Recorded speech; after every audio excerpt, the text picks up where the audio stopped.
Assalamualaikum dan salam madani. Izinkan saya memperkenalkan diri. Nama diberi Muhammad Faris Adif bin Muhammad Syakri dan saya berumur 12 tahun. Saya belajar di Sekolah Kebangsaan Seri Tumpat 2. Kod sekolah saya ialah DBA 6357.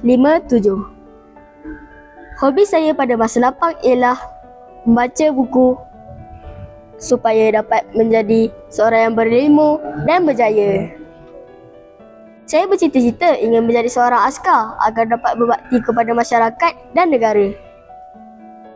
Di dalam video ini, saya berasa amat teruja ingin berkongsi tentang buku yang telah saya baca, iaitu buku yang berjudul Nabi Yusuf alaihissalam Menteri Mesir. Buku ini mengandungi 15 muka surat. Buku ini ditulis oleh Nur Azlin Japar. Buku ini diterbitkan oleh Syarikat Pustaka Azhar. Harga buku ini ialah RM10. Ia mampu dibeli oleh semua golongan. Di dalam buku ini terdapat banyak isi yang menarik. Jadi, ayo kita dengarkan. Buku ini mengisahkan tentang Nabi Yusuf, anak kepada Nabi Yaqub. Nabi Yaqub sangat sayangkan anaknya kerana rahim isterinya sudah lama meninggal dunia. Abang-abang Nabi Yusuf iri hati kepada Nabi Yusuf kerana bapanya menyayanginya. Mereka hendak bunuh Nabi Yusuf dengan mencampaknya ke dalam perigi.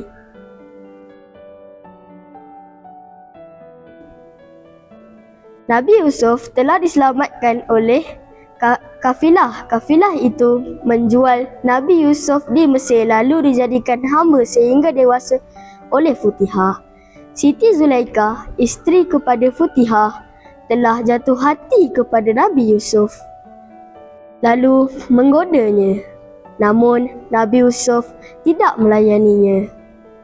Siti Zulaikha berasa marah dan terus memfitnah Nabi Yusuf. Baginda di penjara. Di dalam penjara, Nabi Yusuf telah menerima wahyu daripada Allah Subhanahu Wa Taala. Raja Mesir bermimpi dan mencari orang yang boleh mentafsirkan mimpinya. Nabi Yusuf telah mentafsirkan mimpi sang raja. Lalu raja melantik Nabi Yusuf sebagai menteri Mesir. Sebagai menteri Mesir, Nabi menyuruh rakyatnya untuk menyimpan bekalan makanan sewaktu kemarau panjang. Abang-abang Nabi Yusuf pergi ke Mesir untuk meminta makanan di kerajaan Mesir.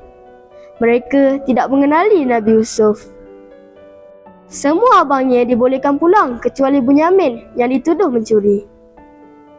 Nabi Yusuf amat bersyukur kerana bertemu dengan Bunyamin dan memperkenalkan diri sebagai adik Bunyamin. Bunyamin pulang dan memberitahu ayahnya Nabi Yaqub yang adiknya Yusuf masih hidup dan menjadi menteri di Mesir. Nabi Yaqub sangat gembira kerana anaknya masih hidup dan menjadi menteri di Mesir. Pengajaran daripada buku ini ialah kita mestilah bersabar menghadapi ujian daripada Allah Subhanahu Wa Taala seperti Nabi Yusuf dan Nabi Yaqub. Sekian, terima kasih.